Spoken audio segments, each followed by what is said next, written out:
કેવી વેદના હશે, કેવો સમય હશે. પણ કોઈને કહેતા પહેલા આપણે નક્કી કરવું કે કદાચ આપણે બોલેલું આપણી પાસે પાછું આવતું. એ જ અજમલ રાજાના ઘરે દીકરાના માટે લેણું લાગે છે. વિચાર તો કરો. જેને વાંચીઓ કહેતા હતા એ બાબા રામદેવજી મહારાજ દ્વારકાનો નાથ એમને આ પુત્ર રૂપમાં પધાર્યો. અમે બધા જાણીએ છીએ. છેલ્લે 2 મિનિટ વાત કરી દઉં કે આ સમય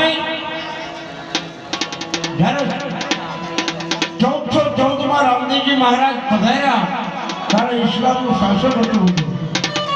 મારી અને ઇસ્લામ ધર્મને સ્વીકાર કરવો પડ્યો હતો અને કબરોની પૂજા થતી હતી. ત્યારે એ વખતે દ્વારકાનો રાજ 18 આયમને એક કરવા નીકળ્યો અને મકાના પીરો જ્યારે આવ્યા ને ત્યારે ભગવાન રામદેવજી મહારાજે એની બધું જે માગ્યું એને આપ્યું. અને છેલ્લે એને એમ કીધું કે પીર તો અમારા મુસ્લિમમાં ન હોય, હિન્દુમાં ન હોય. તેથી રામદેવજી મહારાજને બહુ સરસ જવાબ આપ્યો હતો કે પીર કોને કહેવાય? જો બીજાની પીડા હારે એનું નામ પીર કહેવાય, જો બીજાને લડે નહીં એનું નામ પીર કહેવાય. પીર શબ્દ તમારો નથી, અરે પીર તો આદિનો શબ્દ અમારો છે. કારણ કે અમારી દીકરીને બાપના ઘરે જવું હોય તો એમ છે કે મારે મારા પીર જવું છે. ક્યાં જવું છે? પીર જવું.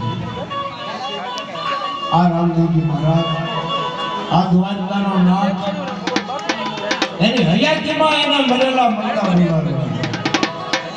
અને જ્યારે આમ તો રામદેવજી મહારાજને કોઈ ઓળખી જ નથી શક્યા. રામદેવજી મહારાજને કોઈ ઓળખી નથી શક્યા.